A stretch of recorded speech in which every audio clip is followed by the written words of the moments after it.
Anyways, guys, different intro than the rest. Just a quick heads up. I started playing these different types of games. Some of you might have noticed. Some of you actually watched them. I've been playing Little Nightmares and Little Nightmares 2 demo. Little Nightmares 2 is coming out basically in 7 days, February the 10th. It's a thriller, platforming, psychological puzzle kind of thing. It's ingenious. They're fun. My true character shines out. It's just absolutely fun. So if you don't know what it is, I know most of you here for Neverwinter, but if you don't know what these games are, just give it a few minutes. Just give it a chance. Watch it for a few minutes. And if you like it and you're entertained, keep watching. If you don't ever watch it again. But I am going to be uploading these types of videos more often. Not giving up on Neverwinter. Neverwinter is still a thing. Guides, whatever I do about Neverwinter is still going to be my main focus. But on the side, why not upload different games, fun games, different kinds of games? That would also give you a chance to, take a break from Neverwinter.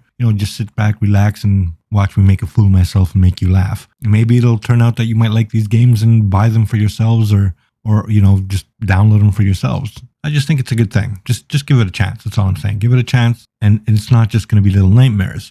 I have a game called Inside, which is the same type of game as Little Nightmares. Puzzle platforming, using your mind. I love puzzle games. This other one called Limbo. There's also Ori and the Blind Forest, and there's Ori and the Will of the Wisps. Those type of games. In the future, of course, I'll get into more and more different types of games. All the while continuing my Neverwinter journey. That's not going to stop.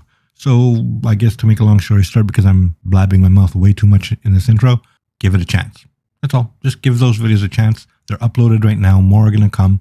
I guarantee you'll be laughing. I'm absolutely a total dork in these videos. Here's a small taste of these videos if you haven't watched them yet. I had to wait for it to get to the meat. All right. What is this, a hole? Don't know if I should go in the hole. Deja vu? Deja vu? You fucking slut. Okay, that's about it. So what do I usually say around here? Oh yeah, roll it. Welcome back, Space Cadets. And yes, that just happened. I baptized you all as my Space Cadets. And if I was you, I wouldn't complain. I could have easily baptized you all as my Space Skid Marks. And that would just be shitty of me. Okay, fine. That was a crappy pun. So I'll just stop. No, seriously, I shit you not. I will back myself out of this. Okay, I'm done with the puns. Now that I got that out of my system, I'm sorry, the puns just keep squeezing out. Get it? Yeah. Okay. First, let's get the obvious question out of the way. What does GOAT actually mean? Most of you obviously do know what it means, but for those who don't, GOAT stands for the greatest of all time. So which class is the greatest of all time? How do we even begin to measure or calculate which class is the best in the first place? Do we just check each module one by one and see which class was relevant for the longest period of time? Or do we just measure which class is the best by the sheer number of players who play that class as their main? I think naming the class a GOAT class simply because a lot of players play it would be slightly unfair. I mean, imagine a class who has been bad for a really long time. Warlock.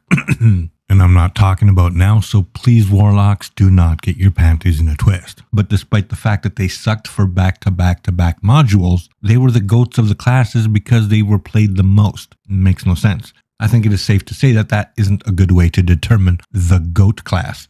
I mean, every class is different. They have different features, different encounters, different dailies, different playstyles, and different roles.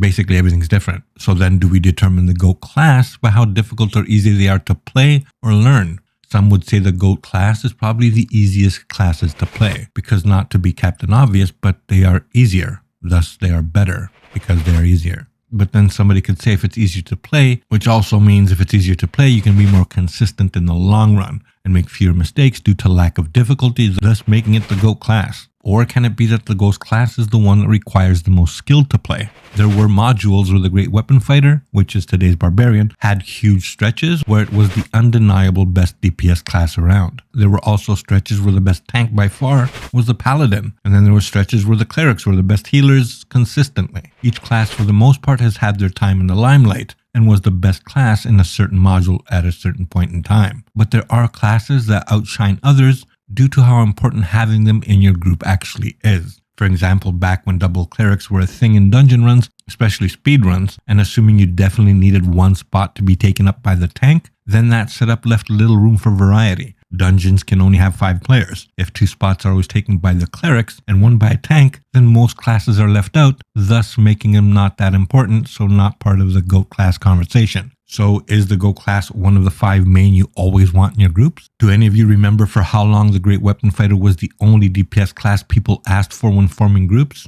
You could see it in zone chats, in PE, and Zerg channels, searching for Great Weapon Fighter for DPS spot.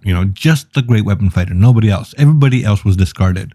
So back to the original question. Which class is the GOAT class? Is it the best looking class? The class with the coolest looking weapons? The class that does the most damage? Or maybe the class that takes the most damage? Each person would have their own reasons and have different requirements for a class to be considered the GOAT class. Some would base it on how much value a class has in a trial or dungeon, or which class contributes the most and for longer stretches of time. Some would base it on who looks better in battle and which powers look better in battle depending on the class that you're using. Some think their main class is the best for obvious reasons, and being biased is okay. After all, it is only your opinion that matters in your mind. So in all honesty, they are all GOAT classes. But that being said, there are classes who contribute more. It is their nature to contribute more due to need. It's just the way it is. So even though in my mind, the best class, the so-called GOAT class, is my beloved rogue, and it will always be the GOAT class to me. But if I'm being logical and look through the years of contribution of each class, which class was relevant for the longest? Which class was a must-have for the longest period of time?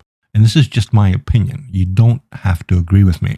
But to me, there are 3 GOAT classes who have contributed more than every other class. And probably no surprise to most of you logical thinkers out there. 3rd place for me would be the fighter. 2nd place would be the paladin. And to me, the GOAT class when it comes to contributions by far would be the cleric. Hands down, I think the cleric is the most valuable class of all. And I don't even play a cleric. The tanks are a close 2nd and 3rd. The rest of the order doesn't even matter. So who's 4th or 5th or 6th or 7th or 8th matters very little. And if any of you are upset, remember I am only looking at contributions and being relevant for longer periods of time due to need. If I base a list on damage, the list would be different. If I based it on my personal favorites, game style, or gameplay wise, again, the list would be different. And in case you guys are wondering what my personal overall favorites are, obviously Rogue is 1st place. 2nd would be the cleric, 3rd would be the wizard, 4th would be the fighter, 5th would be the paladin, 6th the ranger, 7th the warlock, and 8th unfortunately would be the barbarian. But that's my personal taste. For somebody else, this list would be totally different. Just keep in mind these are my favorites based on playstyle, what I personally prefer when I'm actually playing them. So do you guys and girls understand where I'm going with this? There is no real GOAT class per se, because we all form our favorites with different values in mind. Each class is better than the other depending on what each of you value most. If you look at DPS, then the cleric wouldn't be 1st over the past 20 mods. If you look at support, the DPS wouldn't be 1st either,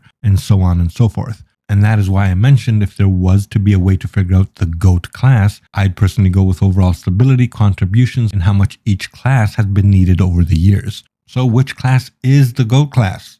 My honest answer is none of them and all of them. It is all about perspective and personal taste. So go away. I need to go cook. Me hungry. Galactic here. Peace out. Stay safe.